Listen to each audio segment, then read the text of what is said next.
Hi hello, मैं एक senior assistant loco pilot Indian railway में। और आज के वीडियो में मैं बताने वाली हूँ ग्रुप डी के एग्जाम्स में कैसे हाई स्कोर करें, अपने नंबर को कैसे बढ़ाएं कम टाइम में और स्मार्ट स्ट्रेटजी स्मार्ट स्टडी को अपनाकर। किसी भी एग्जाम्स की तैयारी में हार्ड वर्क जितना इम्पोर्टेंट होता है, कड़ी मेहनत जितनी ही इम्पोर्टेंट होती है, उससे कहीं ज़्यादा इम्पॉर्टेंट एक स्मार्ट स्ट्रेटजी एक स्मार्ट वर्क होता है। क्योंकि कई सारे स्टूडेंट 2 साल 4 साल 6 साल से तैयारी कर रहे हैं और कई स्टूडेंट 6 से 8 महीने की तैयारी में एक अच्छा जॉब ले लेते हैं, सरकारी नौकरी ले लेते हैं। तो किसी भी वीडियो में मैं सबसे पहले फर्स्ट और मोस्ट इम्पॉर्टेंट पॉइंट बोलती हूँ। आप कोई भी एग्जाम्स देते हो, ग्रुप डी हो या भी आप एलपी सीबीटी 2 दोगे या एनटीपीसी का दोगे या जेई का आप सीबीटी 2 दोगे, तो फर्स्टली होता है कि उसका सिलेबस क्या है। आप आरआरबी के वेबसाइट या जो भी मतलब एग्जाम्स दे रहे हो उसको वेबसाइट में जाके वहाँ से डाउनलोड करें और फर्स्टली सिलेबस को समझें। जरूरी नहीं है कि सिलेबस सिर्फ यूपीएससी जैसे एग्जाम्स में समझना जरूरी होता है, सिलेबस हर एग्जाम के लिए ज़रूरी है। तो फर्स्टली आप सिलेबस को देखिए और सिलेबस में देखिए कौन से चैप्टर्स पढ़ने हैं और कौन से चैप्टर्स दिए हुए हैं। एप्टीट्यूड और रीजनिंग जो होते हैं, मैथ्स और रीजनिंग, उसके तो सारे एग्जाम्स में अभी आपने एएलपी का दिया होगा, टेक्नीशियन का दिया होगा, जेई का दिया होगा और ग्रुप डी का दोगे, सब में तो सेम ही होते हैं। तो उसकी तैयारी तो किसी भी एस्पिरेंट का पहले से हो जाता है। और अगर आप नए हैं, एप्टीट्यूड मतलब मैथ्स और रीजनिंग को आप ठीक कर लें, क्योंकि वो किसी भी एग्जाम्स का बेस होता है। कोई भी एग्जाम्स, आप कोई भी गवर्नमेंट कॉम्पिटिटिव एग्जाम्स दोगे जो ऑब्जेक्टिव बेस्ड हो, एसएससी हो, बैंक, रेलवे, सब में एप्टीट्यूड और रीजनिंग पूछे जाते। तो फर्स्टली ये किसी भी हालत में, चाहे उसके लिए टाइम कुछ भी लगे, जब आपकी एप्टीट्यूड और रीजनिंग ठीक हो जाती है, उसके बाद एप्टीट्यूड और रीजनिंग अगर आप हटा दोगे तो एक अच्छा खासा पोर्शन, लगभग 20 नंबर का जीएस जनरल साइंस और वैसे ही मतलब जनरल अवेयरनेस जीके का पोर्शन है। तो इतने बड़े पोर्शन को अवॉइड करके चलना और किसी भी एग्जाम्स में सिलेक्शन मतलब नहीं हो सकती है, क्योंकि ग्रुप डी में एक ही एग्जाम्स होती है और उसी से मेरिट बनती है। तो कई जो एस्पिरेंट है उन लोगों का कमेंट है कि दीदी मैं जनरल साइंस का तैयारी कैसे करूं और जीके का तैयारी कैसे करूं। और बहुत सारे एस्पिरेंट का है कि जनरल साइंस तो मेरी ठीक है लेकिन जीके की प्रिपरेशन मेरी अच्छी नहीं है। तो जीके के लिए कुछ टिप्स एंड ट्रिक्स दें जिससे जीके में हाई स्कोर हो जाए। तो फर्स्टली जो यहाँ पे मैं डिस्कस करूंगी, जो जीके है उसके लिए मैं कोई टेक्स्ट बुक फर्स्टली रेफर करना चाहूँगी कि आप किसी भी टेक्स्ट बुक से पहले पढ़ें। ज़रूरी नहीं है वो एनसीईआरटी ही हो, लेकिन कोई ना कोई टेक्स्ट बुक जरूर होनी चाहिए। और मैं जनरल साइंस के लिए भी सेम कहूँगी। तो चलिए आगे डिस्कस करूँगी कि कौन से टेक्स्ट बुक से पढ़ना है और कैसे पढ़ना है जनरल साइंस को और आपका जनरल नॉलेज को। तो वीडियो में आगे बने रहें। मैं बता रही थी कि अगर आपको प्रिपरेशन करना है जिससे आपकी तैयारी जनरल साइंस की और जीके की अच्छी हो जाए, तो फर्स्टली आपको एक टेक्स्ट बुक कोई ना कोई पढ़ना पड़ेगा। विदाउट आप सोचोगे टेक्स्ट बुक पढ़े, कोई भी गाइड ले आते, कोई भी मतलब गाइड कहने का मतलब कोई भी पतली बुक ले आते उससे पढ़ाई करेंगे। और अभी जो भी मतलब एग्जाम्स आपके ग्रुप डी के हैं या कोई भी एग्जाम्स है, तो ग्रुप डी के एग्जाम्स में आप सोचोगे 20, जीएस में 20 ले आओ, ये मतलब कभी नहीं होगा जब तक आपकी कंसेप्ट क्लियर नहीं होगी, वो जीके रहे या जीएस रहे। तो अभी तो नोटिफिकेशन मतलब कि वो फॉर्म डलाने का डेट भी नहीं आया है, फॉर्म फिल करने का। तो अभी तो आप लोगों के पास काफ़ी मतलब अच्छा खासा टाइम है, वक्त है। तो आप लोगों को अभी से तैयारी स्टार्ट कर देनी चाहिए जनरल साइंस और जीके की। सेकेंड, अभी टेक्स्ट बुक की ईयर एंड सेल चलने वाली 4 दिनों के लिए 28 से 31 दिसंबर, 28, 29, 30, 31।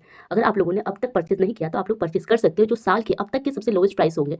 यहाँ पे आप देख सकते हो व्हाट 9, मतलब यहाँ पे आपके प्राइस शो हो जाएंगे उस दिन, और आप लोग सबसे लोएस्ट प्राइस में 365 पूरे 365 डेज के लिए टेक्स्ट बुक के टेस्ट सीरीज को खरीद सकते हो, जिसके लिए एक्सेस मिलेगी 365 दिन। उसमें आपको सारे एग्जाम्स यहाँ पे आप देख सकते हैं, railway group D, NTPC, SSC, GD, all over India के जितने भी टेस्ट सीरीज है मोस्टली सारे एग्जाम्स के मिल जाते हैं। देखिए यहाँ पे 553 total PYQ previous year paper 3139 total test. यहाँ से आप लोग चैप्टर वाइज टेस्ट लगा सकते हो, आप यहाँ पे सब्जेक्ट वाइज भी टेस्ट दे सकते हो, प्रीवियस ईयर पेपर भी बना सकते हो, फुल लेंथ मॉक टेस्ट भी लगा सकते हो। इससे आपको तैयारी में मदद मिलेगी। और इतने सस्ते में, इतने कम प्राइस में, इतने चीप प्राइस में, हम एस्पिरेंट का तो सोच ही सकते हैं। जहाँ चीप प्राइस जिस वक्त दिखती है हम लोग एकदम फटाफट परचेस करना स्टार्ट कर देते हैं। तो आप लोग इस 4 दिन का ध्यान रखें और लोवेस्ट प्राइस पे टेक्स्ट बुक के टेस्ट सीरीज को खरीदे और अच्छे से टेस्ट दें और एग्जाम से सिलेक्शन ले।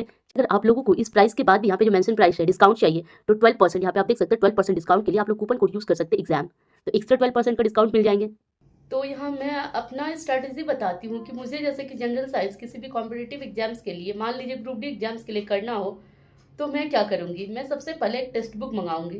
जैसे मैंने कौन सा अपने लिए एक बुक मंगाया है जनरल साइंस के लिए, मैं दिखा रही हूँ, ये कोई प्रमोशन नहीं है, आप लोगों की जो भी जैसी भी इच्छा जो भी बुक हो आप लोग मंगा सकते हैं। तो आप यहाँ पे देख सकते हैं एनसीईआरटी नोट्स सामान्य विज्ञान, मतलब ये बुक नहीं है, बेसिकली ये नोट्स है। सामान्य विज्ञान class 6 to 12 old plus new. Basically यहाँ पे आप लोग देख सकते होंगे, यहाँ पे लिखा होगा यूपीएससी, स्टेट पीसीएस एवं अन्य प्रतियोगी परीक्षाओं के लिए। तो आपको ये सब देख के घबराना नहीं है। यहाँ पे लिखा है कि flow charts, tables and diagrams का कवरेज। ये नहीं सोचना है कि मतलब यहाँ पे जो यूपीएससी, स्टेट पीसीएस बहुत हाई लेवल के, ग्रुप डी के बच्चे कैसे पढ़ पाएंगे। तो मैं एक बार आपको बुक के अंदर दिखा देती हूँ कितने अच्छे वे से लिखा हुआ है। और आप बुक का साइज देख सकते हो, ज़्यादा मोटी बुक्स है भी नहीं। ये किताब देख सकते हो, यहाँ पे देखिए मात्रकता मापन, गति, बल तथा न्यूटन के गति विषयक नियम, आप पूरा देख लीजिए। और इधर आप देख सकते हैं जो कंटेंट है 11-12 का भी दे दिया गया है। और जो यहाँ पे आपको जैव प्रौद्योगिकी दिख रहा है, बायोटेक्नोलॉजी, वो आपको नहीं पढ़ना है क्योंकि ये आपके सिलेबस में नहीं है। तो आपको अपने सिलेबस के अकॉर्डिंग जो जो चैप्टर है उसको पढ़ लेना है। यहाँ आप देख सकते हैं कितना सिंपल और सरल वे से है।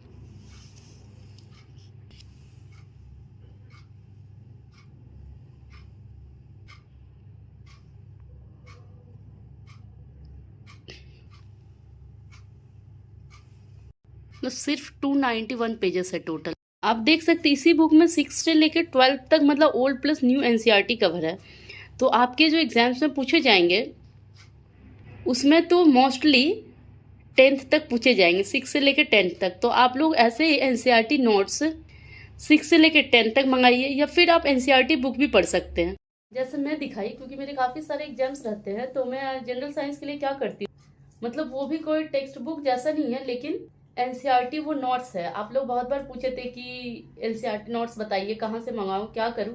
आप लोग जाके फ्लिपकार्ट पे देखिए एनसीईआरटी नोट्स या करके, या फिर एनसीईआरटी बुक 6 से लेकर 10 तक मंगा लीजिए। साइंस है ही कितने 6 to 10 तक, और उसी को एक बार पढ़िए, 2-3 बार रिवीजन कर लीजिए। उसके बाद जाके आप कहीं मॉक लगाइए, देखिए आपके साइंस अच्छी हो जाएगी, आपके बेस अच्छे हो जाएंगे, जिससे क्या होगा कि आपको जो साइंस के प्रति डर है वो खत्म हो जाएगा, और आप 20 में अच्छा खासा मतलब 15, 16, यहाँ तक कि 18 तक साइंस में स्कोर कर लोगे। चलिए आप बात जीके की है, अगर आप जीके का भी बोलोगे तो मेरा यही सजेशंस रहेगा, आप एनसीईआरटी नोट्स जीके में भी मंगाइए कॉम्पिटिटिव एग्जाम्स के लिए। ऐसा नहीं कि आप मंगा लो हाई लेवल का। और अगर आप लोगों के पास समय हो तो आप लोग 6 से लेकर 10 तक एनसीईआरटी पढ़ भी सकते हो, ज़्यादा समय नहीं लगेगा। एटलीस्ट आप लोग एक बार उसमें स्टडी कर ले और दूसरी बार रिवीजन कर ले, और तीसरी बार मैं कहूँगी उसके बाद कोई भी आप बुक लूसेंट से पढ़ें, क्योंकि जब आप एनसीईआरटी कवर कर लेते हो उसके बाद पढ़ते हो तो लूसेंट में जितनी भी मतलब दी गई बातें वो आपको समझ में जीके की आने लगती है। ऐसा नहीं कि वो वन लाइनर बन के रह जाता है और आप लोग एग्जाम में स्कोर नहीं करते कि लूसेंट पढ़ाऊँ। आजकल लूसेंट से नहीं आते हैं। आप पहले कोई भी बुक से पढ़ लीजिए, उसके बाद आप देखिए लूसेंट रिविजन कीजिए, टेस्ट लगाइए, मॉक लगाइए, तब आप लोगों को जनरल साइंस और जनरल नॉलेज में फ़ायदा होगा। क्योंकि जनरल नॉलेज है वो मतलब एकदम उसको आप उतना नेगलेक्ट नहीं कर सकते, अरे ये तो रटना ही तो इतना छोटा तो है, क्योंकि जनरल नॉलेज की सिलेबस कभी भी कोई छोटी चीज़ नहीं है। मैं कहूँगी कि आप लोग बोलोगे दीदी ग्रुप डी के एग्जाम्स के लिए एनसीईआरटी बुक 6 से लेकर 10 तक पढ़ना, तो आप लोग मतलब ऐसा क्यों सोचते हो कि आप लोगों को सिर्फ ग्रुप डी का एग्जाम्स देना है? सामने आरआरबी एनटीपीसी का भी एग्जाम्स है। और अगर आपके पास ग्रेजुएशन है और उसकी भी सिलेबस क्या है, एप्टीट्यूड, रीजनिंग और जीके, और वो भी जीके का जो होता है पोर्शन उसमें 100 मार्क्स में 40 होते हैं, तो मतलब आपके सारे कॉम्पिटिटिव एग्जाम्स के लिए जीके ठीक हो जाएंगे। उसके बाद बार बार प्रैक्टिस और रिवीजन से आपका जीके और अच्छे मतलब होते चले जाएंगे। तो अगर मेरा आप लोग जीके और जीएस में सजेशंस मानोगे ग्रुप डी के लिए भी, तो आप लोग एनसीईआरटी नोट्स 6 से लेकर 10 तक पढ़ लीजिए, जीके का भी और जीएस का भी। कुछ 200 से मतलब 250 पेजेस तक होंगे, उसमें 290 पेजेस थे, उसमें तो आगे के 4-5 पेज मतलब बर्बाद ही होते हैं, पीछे के 10 पेज पढ़ने नहीं होते, मतलब 250 पेजेस, मतलब कोई मोटी बुक्स वो है नहीं। तो जिससे क्या होगा ना, आपका एक कंसेप्ट बिल्डअप हो जाएगा। उसके बाद अगर आप ऑब्जेक्टिव फॉर्म में भी कहीं पढ़ते हो ना, तो आपके वो काम आएंगे, मतलब वो आपके माइंड में रहेंगे, वो आप भूलोगे नहीं बाद में, मतलब जहां से भी पढ़ते हो। लेकिन सबसे फर्स्ट होता है कंसेप्ट क्लियर करना, आखिर जीके क्या है, जीएस क्या है, और कैसे मतलब जीके जो जनरल नॉलेज होता है एक सीक्वेंस से पढ़ने का, ये हुआ ये हुआ ये हुआ, मतलब एक घटना जो होता है ना, क्योंकि ऐसे तो वो जनरल नॉलेज है, सबके बोलता है रट लो, आर्ट्स पेपर है, लेकिन ऐसी बात नहीं। कॉम्पिटिटिव एग्जाम्स में रट के आप अच्छा स्कोर नहीं कर पाओगे। कितना क्वेश्चंस रटोगे, क्वेश्चंस का तो पैटर्न बदलते रहते हैं। उसमें सारे टेक्निक्स अपनाने पड़ते हैं। पहले तो आपका कंसेप्ट क्लियर हो, थ्योरी पता हो, कुछ ऑप्शंस छांटने होते हैं, ऐसे करके आजकल कंपटीशन में बनाना होता है। तो जीके और जीएस के लिए तो मैं बता दी। अगर आप लोगों को अच्छा लगा हो मेरे वीडियो तो वीडियो को लाइक करें, दोस्तों के साथ शेयर करें। मिलते हैं नेक्स्ट वीडियो में, तब तक के लिए बाय बाय, टेक केयर।